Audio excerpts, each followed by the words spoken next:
आज विश्व के सबसे बड़े खेल मंच पर हम आपको लेकर चलते हैं।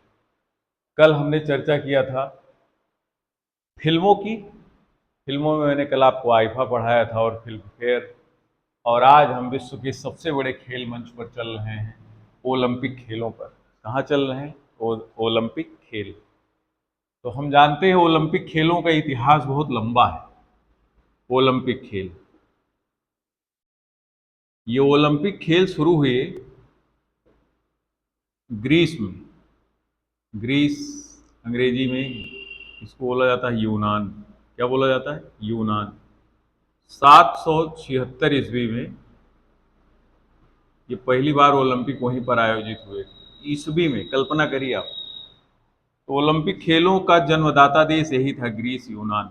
वहीं पर ओलंपिया पर्वत है, उसी की तलहटी में ओलंपिक खेलों की शुरुआत हुई थी।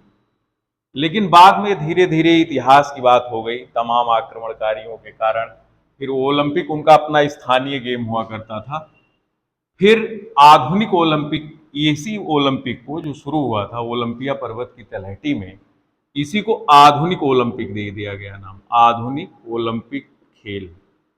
तो ये जो आधुनिक ओलंपिक खेल हैं, ये इनकी शुरुआत होती है 1900 में, पहली बार। आधुनिक ओलंपिक खेलों की शुरुआत कब होती है? 1900 ईस्वी। और इन आधुनिक खेलों के जो प्रवर्तक हैं, प्रवर्तक मतलब जनक, वो पियरे डी कुवर्तिन को माना जाता है। किसको माना जाता है? Pierre de Coubertin. Pierre de Coubertin, ये फ्रांस के हैं। किस देश के थे? फ्रांस के। तो हम जानते हैं कि ओलंपिक खेलों की शुरुआत तो हुई ग्रीस में, यूनान में।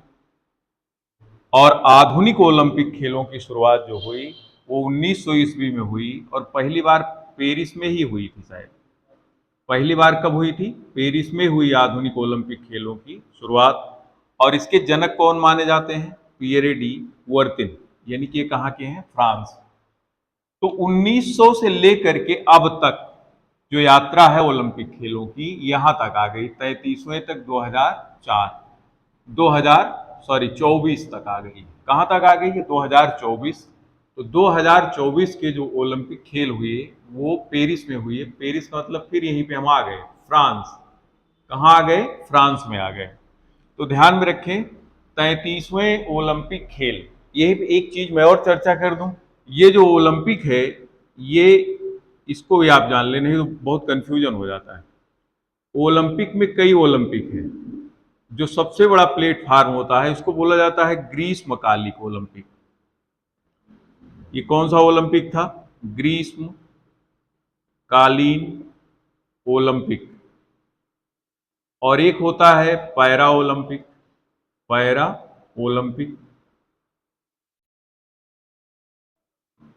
और एक है आपका शीतकालीन ओलंपिक। तीन है। एक कौन सा है? शीतकालीन ओलंपिक। यहां तक। तो ये जो ग्रीष्मकालीन है, यही सबसे बड़ा खेल का मंच बनता है, ग्रीष्मकालीन, जिसमें 200 देश भाग लेते हैं, भारत भी जाता है। और एक है पैरा ओलंपिक। तो ये ओलंपिक की तीन श्रेणियां बन गई। तो ग्रीष्मकालीन, तो ग्रीष्मकालीन ओलंपिक हो गया, यही 33वां ओलंपिक है, ग्रीष्मकालीन। इसके बाद पैरा ओलंपिक में विकलांग खिलाड़ी भाग लेते हैं। कौन लेता है? विकलांग खिलाड़ी भाग लेते हैं, जो पैरों से, मतलब विकलांग की कई श्रेणियां हैं। दिव्यांगजन जिनको बोला जाता है वो है विकलांग या दिव्यांगजन। और इसके बाद है तीसरा शीतकालीन ओलंपिक। ये ठंडी में खेले जाते हैं, इनको बोला जाता है शीतकालीन। इनको विंटर ओलंपिक बोला जाता है, और इसको समर ओलंपिक बोला जाता है, इसको पैरा ओलंपिक। ये पैरा ओलंपिक और ग्रीष्मकालीन ओलंपिक खेल एक साथ ही होते हैं। जैसे ही ग्रीष्मकालीन ओलंपिक खत्म होगा वैसे ही पैरा ओलंपिक शुरू हो जाता है, वो उसी जगह पे, उसी स्थान पे। हाँ, खिलाड़ियों की संख्या बदल सकती है, खेल बदल सकते हैं, कुछ कम ज्यादा हो सकते हैं। तो ये शुरुआत जो पैरा ओलंपिक की हो रही है 1960 में पहली बार खेले गए थे।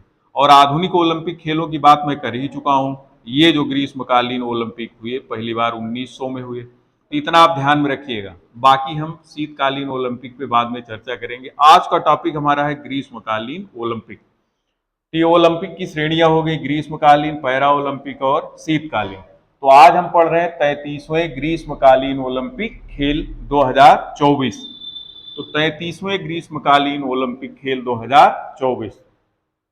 अब इस पे बात हम करते हैं। तो इसका उद्घाटन हो रहा है सीन नदी पर। कहां हो रहा है? सीन नदी पर। और कब हुआ? 26 जुलाई से शुरू हुई। कब से शुरू हो रहे हैं? 26 जुलाई को। पहली बार इसका उद्घाटन किसी स्टेडियम में नहीं हुआ, किसी स्टेडियम में नहीं हुआ। यानी कि इन ओलंपिक खेलों का उद्घाटन किसी स्टेडियम में नहीं हुआ। फिर कहाँ हुआ? तो कह रहा है सीन नदी। तो हम जानते हैं फ्रांस की जो राजधानी है पेरिस, वो सीन नदी के किनारे है। फ्रांस की राजधानी पेरिस कहाँ है? सीन नदी के किनारे। और उसी सीन नदी में, जैसे ये मान लीजिए नदी है बहुत बड़ी सी, तो उसी में 6 किलोमीटर का दायरा बनाया गया कि यहाँ पर हम उद्घाटन करेंगे। और उसी में 54 नावों को इकट्ठा किया गया, बोट्स को। और उसी में खिलाड़ी बैठ बैठकर इसी सीन नदी में यहाँ इसका उद्घाटन किया फ्रांस के राष्ट्रपति ने। क्लियर? अब तो ये हो गया उद्घाटन। तो उद्घाटन कब हुआ? 26 जुलाई को। किसी स्टेडियम में ना होकर कहाँ हुआ? एक नदी में। और वो नदी कौन सी है? सीन नदी। तो बात हो रही है कि उद्घाटन तो हुआ सीन नदी में, लेकिन इसका समापन कहाँ हो रहा है? तो समापन होगा 11 अगस्त को। समापन कब होगा? 11 अगस्त को। तो ये स्टेडियम में हुआ। स्टेडियम का नाम है स्टेड डी स्टेडियम और ये पेरिस में है। तो उद्घाटन समापन। अब ध्यान में रहे कि उद्घाटन और समापन समारोह में भारत का ध्वजवाहक कौन था? तो बहुत इंपॉर्टेंट प्रश्न बनता है ये ध्वजवाहक। इसको बोलते हैं फ्लैग बियरर। Flag bearer. तो ध्वजवाहक, तो ध्वजवाहक दो होंगे, एक होगा उद्घाटन का और एक होगा समापन का। तो अब देखते हैं उद्घाटन में कौन रहा और समापन में कौन रहा। तो उद्घाटन में ध्वजवाहक जो थे वो थे हमारे शरत कमल। शरत कमल नाम सुने हैं? अचंता शरत कमल, पूरा नाम कहिए, लिख दें, अचंता शरत कमल। अचंता शरत कमल या शरत कमल, अचंता शरथ या शरत कमल, पूरा नाम है अचंता शरत कमल। ये टेबल टेनिस खेलते हैं। क्या खेलते हैं? Table tennis. बड़े उम्र दराज खिलाड़ी हैं, लगभग 46 साल के हो गए हैं। और दूसरा नाम था पीबी सिंधु। दूसरी कौन थी? पीबी सिंधु। ये शटलर्स हैं। शटलर्स का मतलब बैडमिंटन खेलती हैं। तो ये बैडमिंटन वाली खिलाड़ी हैं, बैडमिंटन। प्रश्न बहुत बार बनते हैं परीक्षाओं में कि उद्घाटन समारोह पर भारत का ध्वजवाहक कौन था? तो उद्घाटन समारोह पे कौन थे? दो थे, एक शरत कमल, टेबल टेनिस के खिलाड़ी हैं, और दूसरे कौन है? पीबी सिंधु। पीबी सिंधु। आप लोग जानते हैं ही अचंता शरत कमल को ध्यानचंद्र खेल रत्न पुरस्कार भी मिला था 2022 का। बहुत नाम है, बड़े नाम है टेबल टेनिस। इसके बाद अब हम उद्घाटन पे तो दो थे। अब इसके बाद हम समापन का पढ़ेंगे। किसका? समापन का ध्वजवाहक कौन था। तो उद्घाटन हम हटा दे रहे हैं, अब क्या कर दे रहे हैं? समापन के अवसर पर ध्वजवाहक कौन था। तो आप नाम याद करें, मनु भाकर। मनु भाकर। ये निशानेबाज हैं। ये क्या हैं? शूटर हैं, निशानेबाजी करती हैं। इनको इन ओलंपिक खेलों में 2 कांस्य पदक मिला है। कहाँ? पेरिस में। और दूसरे थे P R Sreejesh. P R Sreejesh. ये भारतीय हॉकी टीम के क्या है? ये गोलकीपर थे। ये हॉकी से हैं, भारतीय हॉकी टीम। ये क्या है? गोलकीपर। गोलकीपर हैं। अभी इन्होंने संन्यास भी ले लिया, बड़े सीनियर खिलाड़ी थे। तो उद्घाटन पे कौन था और समापन पे ध्वजवाहक कौन है? मनु भाकर, निशानेबाज, और पी आर श्रीजेश। तो 2 लोग थे यहाँ पर भी। इसके बाद हम चर्चा करते हैं शुभंकर क्या था इन खेलों का। इन खेलों का शुभंकर है फ्रीज। क्या था? फ्रीज।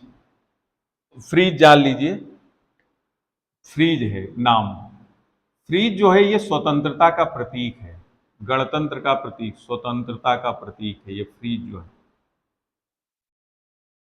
हम लोग जानते हैं कि भारत के संविधान में एक शब्द है गणतंत्र। कौन सा शब्द है? गणतंत्र।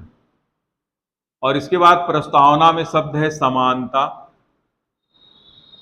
स्वतंत्रता और बंधुत्व।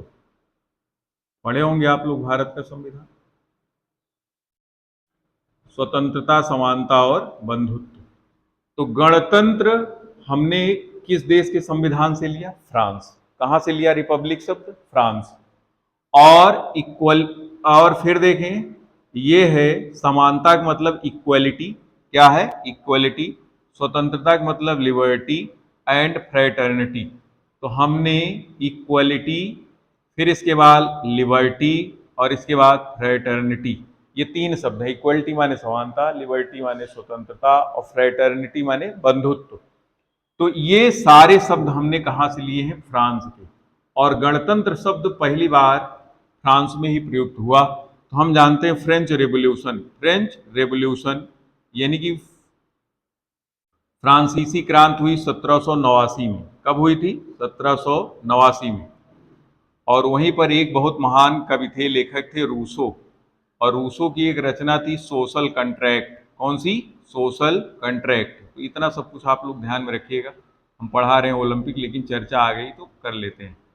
इसमें इन्होंने लिखा कि मनुष्य स्वतंत्र पैदा हुआ है, लेकिन वो हर जगह बेड़ियों से जकड़ा हुआ है। Man is born free but everywhere he is in chain. ध्यान में रखें, मनुष्य परिस्थितियों का दास होता है, तो आप अपनी परिस्थितियों के लिए स्वयं उत्तरदायी होते हैं।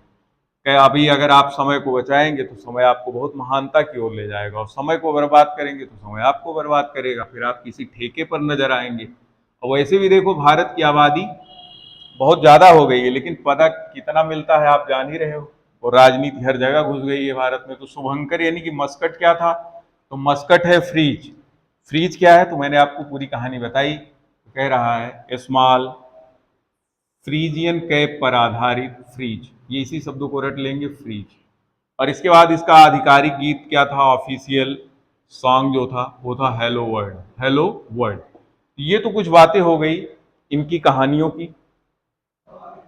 आप इसमें देखते हैं बहुत सारे देशों ने भाग लिया, बहुत सारे खेल थे। तो एक टॉपिक बनता है, कुल कितने देश थे पेरिस ओलंपिक में शामिल देश? तो वैसे कुछ लोग बता रहे हैं भाई 206, लेकिन आंकड़ा जो है वो 203 का है। बेलारूस है, यूक्रेन है, इन लोगों ने भाग तो लिया, इनके खिलाड़ियों है, लेकिन इनको मान्यता नहीं दी गई। तो शामिल देश कितने हैं? 203। और साथ में ही अब ये जो 203 देश शामिल हुए, तो ये 203 देश कहाँ कहाँ से रहे? तो हम जानते हैं 5 महाद्वीप हैं। कितने महाद्वीप हैं? 5। तो 5 महाद्वीप से आप लोग अभी निकालेंगे अर्थ, गलत अर्थ निकाल लेंगे, क्योंकि यहाँ पर ओलंपिक में 5 छल्ले दिए गए हैं। कितने छल्ले दिए गए हैं? 5 छल्ले दिए गए हैं। ये 5 छल्ले 5 महाद्वीपों का प्रतीक बनाते हैं। तो उसमें देख लें, एक एशिया महाद्वीप हो गया, एक अफ्रीका महाद्वीप हो गया, एक यूरोप महाद्वीप हो गया, और इसके बाद एक ऑस्ट्रेलिया हो गया, और उत्तरी अमेरिका और दक्षिणी अमेरिका को एक साथ रख लेते हैं, तो आपका समाधान हो गया होगा। और अंटार्कटिका निर्जनतम महाद्वीप है दक्षिणी गोलार्ध में, तो आप लोग ये भी समझ गए होंगे। ये 5 छल्ले नीले, काले, पीले, ये 5 महाद्वीपों का प्रतिनिधित्व करते हैं। इस पर हम चर्चा करेंगे ओलंपिक के इतिहास में। आज का टॉपिक है 33वें ग्रीष्मकालीन ओलंपिक खेल। कौन से? ग्रीष्मकालीन चल रहा है, ध्यान में रखिएगा, ये हम लिख दे नहीं तो कंफ्यूज हो जाएगा। ग्रीष्मकालिक ओलंपिक गेम की चर्चा हो रही है, ग्रीष्मकालिक। तो शामिल देश कुल कितने थे? 203। तो कुल कितने खेल शामिल थे इनमें? तो आंकड़ा आता है 32 खेल। कितने खेल? 32 खेल थे। और कहीं आता है 32 + 4, तो वो 4 क्या है? तो 4 पेरिस ओलंपिक में शामिल थे, लेकिन यहां पर उनको निकाल दिया गया। तो उसमें देखें, एक खेल था बेसबॉल, सॉफ्ट बॉल,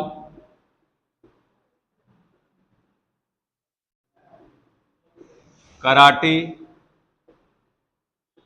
कौन कौन से खेल हो गए? बेसबॉल हो गया, सॉफ्ट बॉल हो गया, फिर हो गया कराटे। ये कह रहा है कि इनको सबको यहां पर शामिल नहीं किया गया था। तो कुल कितने खेल थे? 32, और प्लस 4 देंगे तो आप समझ जाइए बेसबॉल, सॉफ्टबॉल का, जूडो, कराटे, ये सब इसमें सबकी गणना कर रहे हो। इसके बाद आता है कि इन खेलों में 38 विधाएं थी और 329 स्पर्धाएं। तो ध्यान में रहे कुल कितनी स्पर्धाएं इसमें रही? 329। 32 खेल है, 329 स्पर्धा। स्पर्धा को आप समझ ले एक लाइन में,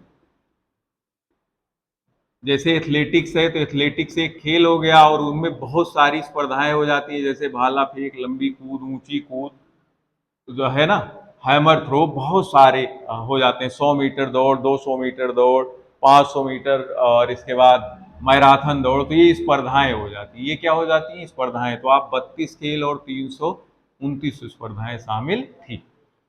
अब अगला पॉइंट बनता है हमारा कि ये जो ओलंपिक है, इंटरनेशनल ओलंपिक कमेटी, अंतरराष्ट्रीय ओलंपिक परिषद, अंतरराष्ट्रीय ओलंपिक समिति या परिषद, इसका अध्यक्ष कौन है? ये थॉमस बाच है। कौन है? थॉमस बॉक। कहीं बॉक आता है, कहीं बाच। और भारतीय ओलंपिक परिषद का, यानी कि भारतीय ओलंपिक समिति का अध्यक्ष कौन है? तो आप लोग जानते हैं, PT Usha. PT Usha, PT Usha, golden girl, golden girl, ये भी धाविका रही है, भारत की जानी मानी रही। तो अंतरराष्ट्रीय ओलंपिक समिति और भारतीय ओलंपिक समिति या भारतीय ओलंपिक परिषद का अध्यक्ष कौन है? पीटी ऊषा। एक एक टॉपिक और हम चर्चा करते हैं कि ये जो 33वें ओलंपिक खेल हुए 2024 में पेरिस में, इसमें भारत का स्थान कौन सा रहा? भारत का स्थान, ध्यान में रहे, भारत का स्थान।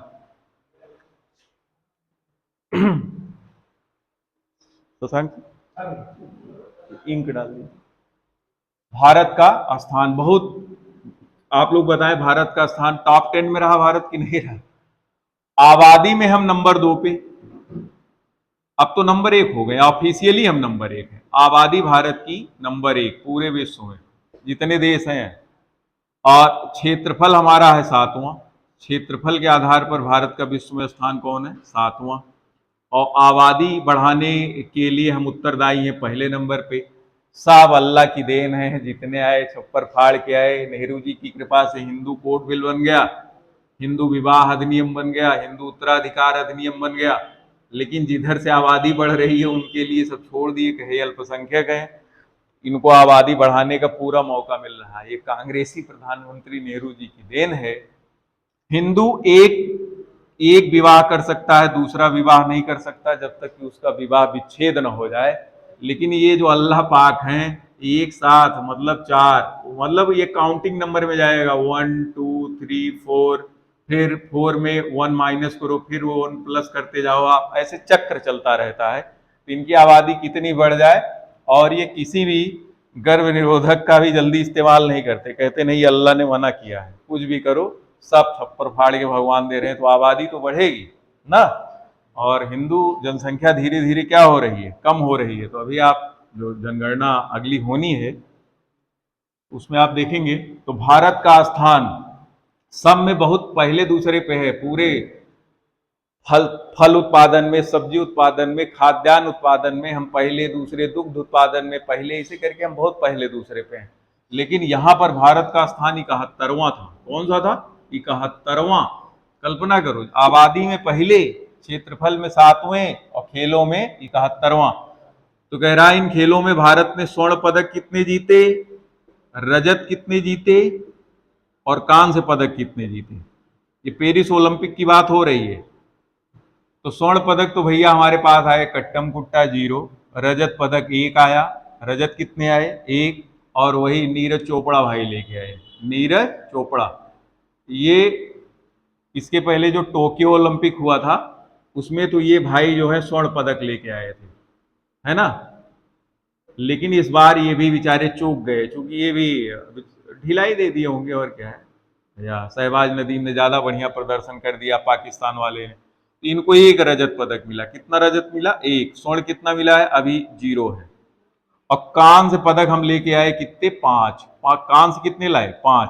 तो भारत ने यहाँ पर कुल 71वां स्थान लिया और 6 पदक जीते। कितने पदक? 6। अब उसमें भी देखो एक आध दो खिलाड़ी हैं वो बेचारे थोड़ा ज्यादा जीत लिए, तो उनका भी मैं नाम लिख रहा हूं। एक नाम तो मैंने लिख दिया नीरज चोपड़ा। नीरज चोपड़ा का नाम हो गया। नीरज चोपड़ा के बाद मनु भाकर का नाम लिख लें आप। नीरज चोपड़ा ये तो हो ही गए। इनको एक रजत मिला यानी कि एक सिल्वर, और उसके बाद मनु भाकर। मनु भाकर ये निशानेबाजी हैं। ये क्या है? ये निशानेबाज हैं, शूटिंग में है ये निशानेबाजी। इनको जो है एक कांस्य मिला। कौन सा पदक मिला? कांस्य। और स्पर्धा कौन सी थी इनकी? तो 10 मीटर एयर पिस्टल। चलाओ यहाँ दीदी, हरियाणा की है। कहाँ की है? हरियाणा। तो एक हो गया इनको, मनु भाकर को मिल गया निशानेबाजी में कांस्य पदक। एक भाई साहब हैं इन्हीं के साथ साथ मिश्रित टीम में भी अगर हम देख लें तो एक पदक इन्हीं के साथी खिलाड़ी हैं उनके साथ मिला, और सरबजोत सिंह। कौन सा नाम है? सरबजोत सिंह। ये भी निशानेबाज है। ये भी क्या है? निशानेबाज। तो सरबजोत सिंह एक यहां से मिला था, एक यहां से मिला, और फिर इनको एक और मिलेगा सरबजोत सिंह के साथ निशानेबाजी में ही। निशानेबाजी में ही। तो निशानेबाजी की जो स्पर्धा है वो है कौन सी थी? 10 मीटर। सेम वही है पूरा का पूरा, लेकिन ये मिश्रित टीम थी। कौन सी थी? मिश्रित टीम। मतलब एक पुरुष एक महिला। तो मिश्रित टीम 10 मीटर एयर पिस्टल। तो एक तो इन्होंने एकल जीता था मनु भाकर ने, और एक इनके साथ मिलकर जीता। तो मनु भाकर के पास हो गए 2 कांस्य पदक। कितने हो गए? 2। एक 10 मीटर एयर पिस्टल में अकेले व्यक्तिगत, और एक 10 मीटर पिस्टल में ही 10 मीटर एयर पिस्टल में सरबजोत सिंह के साथ। तो कुल मिला के मनु भाकर ने पेरिस ओलंपिक खेलों में 2 कांस्य पदक जीतकर इतिहास रचा है। माना जाता है ये पहले खिलाड़ी हैं जिन्होंने एक ही ओलंपिक में 2 पदक जीता। तो मनु भाकर हो गए, सरबजोत सिंह हो गए। इसके बाद अगला एक खिलाड़ी का मैं नाम ले रहा हूं, अब ध्यान में रहे, वो हैं चौथे खिलाड़ी हैं स्वप्निल कुसाले। स्वप्निल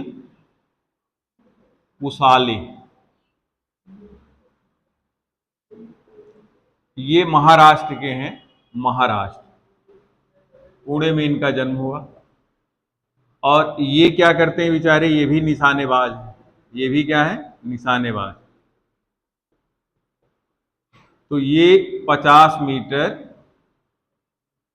एयर राइफल चलाते हैं। एयर राइफल, और उसमें है पोजीशन 3 पोजीशन। पोजीशन 3 इवेंट में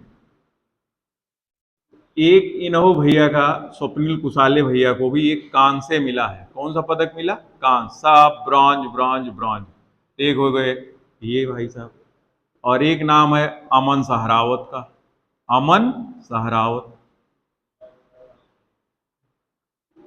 ये बेचारे कुश्ती लड़ते हैं। क्या लड़ते हैं? कुश्ती।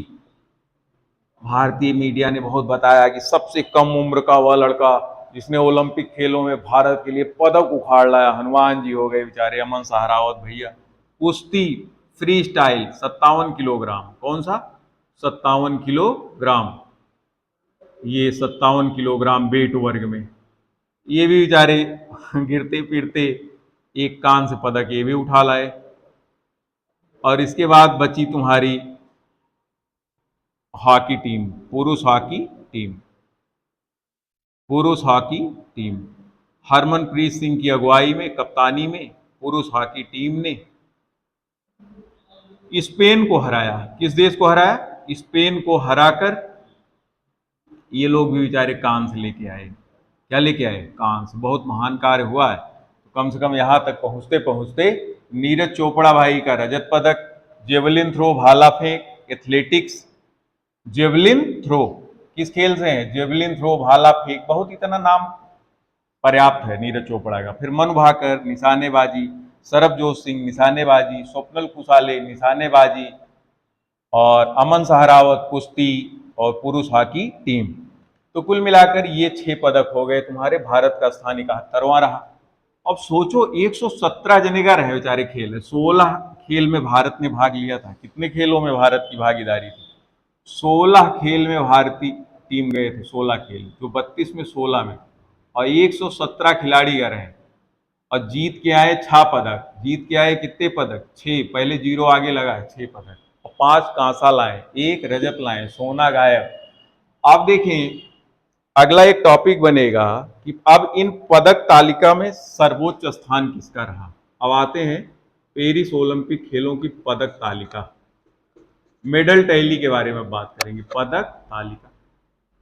तो हम बात कर सकते हैं, चाहे हम पहला स्थान दे दें संयुक्त राज्य अमेरिका का, संयुक्त राज्य अमेरिका।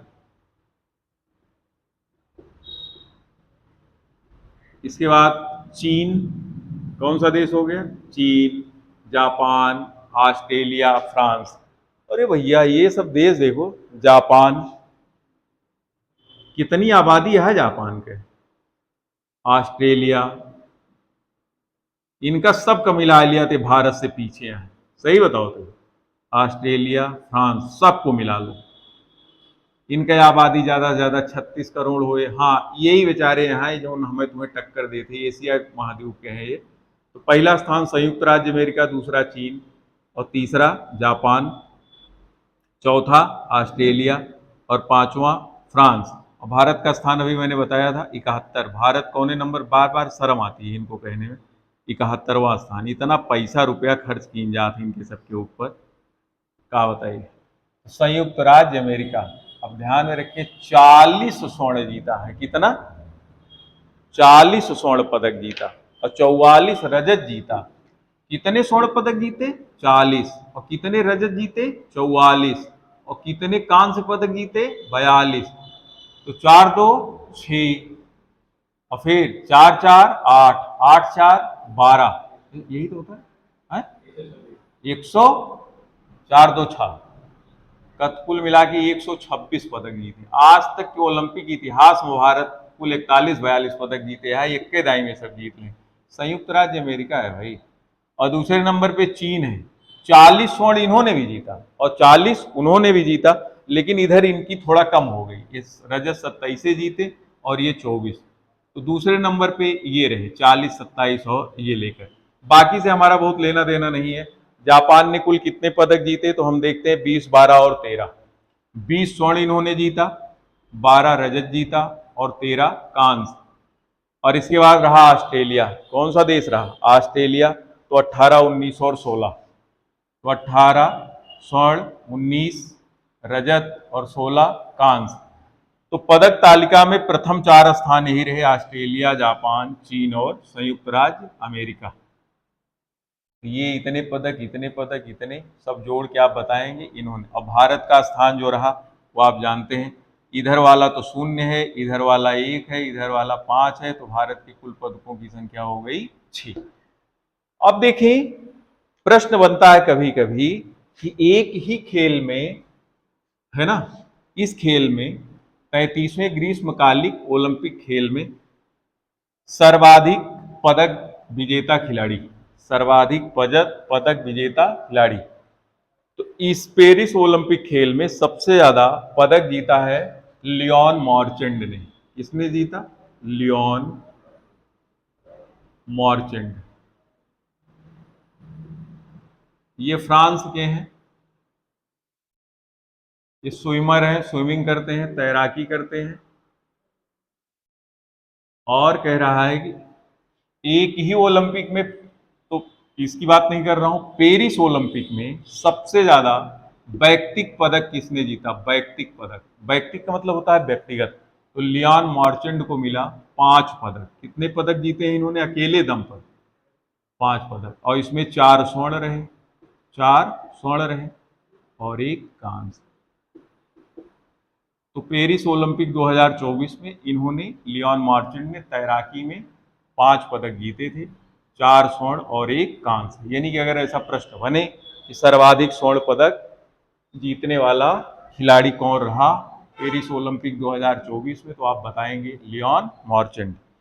वैसे तो आप लोग जानते हैं ओलंपिक खेलों के इतिहास में सबसे ज्यादा अगर देखा जाए कि वैयक्तिक पदक विजेता कौन सा, वैयक्तिक, वैयक्तिक, वैयक्तिक मतलब होता है व्यक्तिगत, वैयक्तिक पदक विजेता। तो हम लोग इतिहास में स्वर्णाक्षरों में उस खिलाड़ी का नाम पढ़ते हैं, वो है माइकल फेल्प्स। माइकल फेल्प्स 28 पदक इन्होंने जीता है अकेले दम पर, और ये भी तैराक हैं, और ये यूएसए के हैं, संयुक्त राज्य अमेरिका के। 28 पदक में 23 तो इन्होंने अकेले स्वर्ण जीता है, और आज तक भारत कुल मिलाकर 8 2 10 स्वर्ण जीते हैं। 8 ओलंपिक हॉकी में, और एक अभिनव बिंद्रा ने, और एक नीरज चोपड़ा ने। सोचो माइकल फेल्प्स कितने महान खिलाड़ी हैं सभी। और भारत में अगर ऐसा होता तो मीडिया वाले इसको माई बाप बना देते, चुनाव लड़वा के अगला राष्ट्रपति बनवा देते, कहते इसको दे दो भारत रत्न भैया, इतना महान खिलाड़ी है। लेकिन वहां पे बहुत सामान्य जिंदगी सब जीते हैं। यहाँ पर 2 छक्का मार दिया, उसके बाद पूरा भारत छक्का बन के नाचत है। मतलब जैसे लगता है कि यही यही एक खेल बचा हुआ है। इसीलिए भारत में क्रिकेट को छोड़कर, और क्रिकेट भी क्या हो गया, सब सट्टेबाजी हो रही है। बच्चे जो है मस्त है, आईपीएल देख रहे हैं और उसी में सट्टा खेल रहे हैं। पूरा देश साला 1.5 जीबी डाटा मिलता है, और फिर जब ये खेल लेते हैं तो इसके बाद टीम बनाते हैं, अपनी टीम, आओ बनाए टीम। इसको कौन सा ड्रीम 11 बनाते हैं, क्या बनाते हैं, ड्रीम 11। पढ़ेंगे बैठ के लाइब्रेरी में, एसी चलाई के सोए और फ्री में डाटा यूज करें, ये हालात है। और इसके बाद हम चर्चा करते हैं कि अब अगला ग्रीष्मकालिक ओलंपिक खेल, यानी कि अगला ग्रीष्मकालिक ओलंपिक खेल जो 34वां होना है, 34वें, कौन से, 34वें ग्रीष्मकालिक ओलंपिक खेल 2028, ये कहाँ होंगे, ये होगा उत्तरी अमेरिका महाद्वीप में। कहाँ होगा, उत्तरी अमेरिका महाद्वीप। उत्तरी अमेरिका महाद्वीप में एक देश है यूएसए। कौन सा, यूएसए, संयुक्त राज्य अमेरिका। वहीं पर एक शहर है लॉस एंजल्स, लॉस एंजल्स। तो 2028 के ग्रीष्मकालिक ओलंपिक खेल यहीं होंगे, लॉस एंजल्स में। ये 34वां प्रश्न बनेगा कि 32वां ग्रीष्मकालीन ओलंपिक खेल 2020 कहाँ हुआ था, टोक्यो में हुआ था। कहाँ हुआ था, टोक्यो। टोक्यो कहाँ है, जापान। अब तक भारत ने सबसे ज्यादा पदक यहीं पर जीता था, कहाँ पर, टोक्यो में। टोक्यो में हमने 1 स्वर्ण जीता था, रजत जीता था 1, और 4 कांस्य जीता था। ध्यान में रखिए यहाँ पे हमारा प्रदर्शन अच्छा था, तो 1 स्वर्ण जीता था हमने 2020 में। वो स्वर्ण जीता था नीरज चोपड़ा ने। नीरज चोपड़ा किस खेल से है, सारी चर्चा अभी कर चुका हूँ। तो यहाँ पर पेरिस में रजत जीते हैं। मीराबाई चानू, मीराबाई चानू नाम सुने, ये भारोत्तोलन है, मीराबाई चानू। इन्होंने क्या जीता था, भारोत्तोलन में रजत पदक जीता था। कौन सा, रजत आगे लिखे हैं, मीराबाई चानू, भारोत्तोलन, वेट लिफ्टिंग। और इसके बाद हमारे पास आए थे कांस्य पदक। तो कांस्य पदक में आप लोगों ने नाम सुना होगा लवलीना बोरगोहेन का। लवलीना बोरगोहेन किस खेल से हैं, कोई बताए कमेंट करके, लवलीना बोरगोहेन। इसके बाद एक नाम है विजय दहिया का। इसका नाम है विजय दहिया, कि रवि दहिया, लवलीना बोरगोहेन। और इसके बाद है भारतीय पुरुष हॉकी टीम, भारतीय पुरुष हॉकी टीम ने जर्मनी को हराकर जीता था। किसको हराकर जीता था, जर्मनी को। ये विजय दहिया इसके पहले में थे भाई, यहाँ पर थे विजय बजरंग पुनिया। कौन पुनिया, बजरंग पुनिया, नहीं गलत हो जाता, बजरंग पुनिया। और एक नाम था पीबी सिंधु, पीबी सिंधु। तो हमारा जो इतिहास है वो बहुत बड़ा है। 1 स्वर्ण, 1 रजत, 4 कांस्य, नीरज चोपड़ा, मीराबाई चानू भारोत्तोलन। ये टोक्यो ओलंपिक कहानी बता रहा हूँ। टोक्यो जापान 2020, 21 में आयोजन हुआ था, होना 2020 में था, और 34वें यहाँ होंगे। कहाँ? लॉस एंजल्स में ना। 2028 में होगा। कहाँ होगा? 2028। अभी कहानी बहुत लंबी है। अब अगले टॉपिक में हम पढ़ेंगे ओलंपिक खेलों में भारत का इतिहास और भारत के पदक विजेताओं की कहानी, और plus para Olympic 2024, Paris para Olympic 2024, ये हम अगले टॉपिक में पढ़ेंगे। आज की बात यहीं तक। यदि कोई और समस्या हो आपके पास, समाधान चाहते हैं, तो आप कमेंट बॉक्स में खुलकर बात करिए, सारी बातों का जवाब दिया जाएगा। और ये लगे कि आप पढ़ते हैं, लिखते हैं, सक्रियता दिखाइए थोड़ा सा। बहुत मेहनत करके ऐसे वीडियो बनाए जाते हैं, तो आप लोग भी थोड़ा सा साथ दीजिए। हमारा इसमें बहुत फायदा नहीं है, फायदा आप ही का है। आप बैठे बैठे सारी तैयारी कर ले रहे हैं एक जगह, केवल आराम से मोबाइल लगा दीजिए, देखिए नहीं, सुनिए। सारी कहानी की चर्चा मैं एकदम कहानी के रूप में कर ही रहा हूँ। और फिर अगर आप कुछ नहीं करेंगे, सोचेंगे रिजल्ट भी पॉजिटिव हो जाए, तो ऐसे भारत की तरह रहिएगा, बहुत जाओगे यही तरह। स्वर्ण तो होबे न करे तो है। स्वर्ण का मतलब सफलता, और रजत का मतलब हम इंटरव्यू में पहुंच गए लेकिन फाइनली सिलेक्शन नहीं हुआ, और कान से मतलब पता चली प्री फेल हो गया। तो प्री फेल होबे कर और बैठा हुआ लाइब्रेरी में बैठ के और लब गेम खेलता हा। तू सब जने सही बता रहा हूँ, नाश कर रहे हो अपना। मैं अक्सर देख रहा हूँ जो कर रहे हो। फ्री में आ रहा है डाटा, जितना ही आप मोबाइल पे समय नष्ट करोगे, ये मोबाइल भी क्या एक नशा है, ये पागलपन है। इसको आप दिन भर में 50 बार लोग मोबाइल खोलते हैं, देखते हैं। मतलब हमने देखा एक करता है खोल के जिप, तब वो मोबाइल चलता है, चाहे साला आए के हर्रे माड़ा काटिल ले, कुछ हो जाए, सूजन आ जाए, कोई मतलब नहीं। दो कर रहे हैं, एक तरफ पानी सोच रहे हैं, दूसरी तरफ मोबाइल देख रहे हैं। मतलब कुछ भी हो सकता है, इतना पगला गए हो यार। गाड़ी चला रहे हो, बाइकिंग कर रहे हो, मोबाइल लगा है कान में, उसके बाद घर वाले तुमको ट्रॉमा सेंटर में मिलने जा रहे हैं। अरे भैया, काहे जिंदगी बर्बाद कर रहे हो? अभी तुम मोबाइल चला के माल ढूंढ रहे हो। क्या ढूंढ रहे? कहते बहुत तगड़ा माल है यार, वो आजादी। अरे कुछ नहीं होगा तुम्हारा, वो किसी के नहीं है। ध्यान में रखो, ट्रेन ट्रेन टाइम और छोकरी ये किसी का इंतजार नहीं करते। इनके चक्कर में पगलाओ नहीं, ये सब उधर से दुनिया से निकल आओ, मेहनत करो। समय आप गंवा रहे हो यहाँ उधर उधर बैठ के। कुछ नहीं, पेड़ के नीचे बैठ के पढ़ा, कहूँ चला जा नदी नारे खोहम बैठ जा, तो लागे कि अर्जुन की तरह तू साधना करता। आगे बैठ के समय बर्बाद करता कि हमें लवर्स पॉइंट लाइब्रेरी। दिमाग खराब हो गया तुम लोगों, कभी सिलेक्शन नहीं होगा। वो लाइब्रेरी उनके लिए है जो पूरी अपनी तैयारी कर चुके हैं, साल 2 साल 3 साल, और सारी कोचिंग ले लिए, सारी दीक्षा पूर्ण हो गई है। उनको केवल रिवीजन करना है, बैठ के नोट्स बनाना है। तुम्हारे लिए नहीं है। वहाँ पे कई विषय होते हैं, मैथ होता है, रीजनिंग होती है, हिंदी है, अंग्रेजी है, जीके जीएस है, हरि अनंत हरि कथा अनंता है। आप बैठ के सस्ता सस्ता लूसेंट पढ़ रहे हो, 5% क्वेश्चन नहीं आने हैं। अभी किसी से इसी के बारे में हम पूछे कि टोक्यो ओलंपिक में भारत के किन खिलाड़ियों ने पदक जीता था, नीरज चोपड़ा का नाम बता देंगे, मीराबाई चानू ही भूल जाएंगे, लवलीना बोरगोहेन किस राज्य की है, बजरंग पुनिया कहाँ के हैं, भारतीय पुरुष हॉकी टीम का कप्तान, महिला हॉकी टीम का कप्तान। अरे भैया, पढ़ाई के लिए मेहनत करना पड़ता है यार। ऐसे गंगा थोड़ी निकल के आ गई भारत के 5 राज्यों में बह रही है। उसके लिए भगीरथ ने उल्टे खड़े होकर तपस्या की, तब आती है। और सफलता भी ऐसे नहीं मिलती है। आप टहलते रह जाओगे, ओवर एज हो जाओगे। नमस्कार, जय हिंद, जय भारत।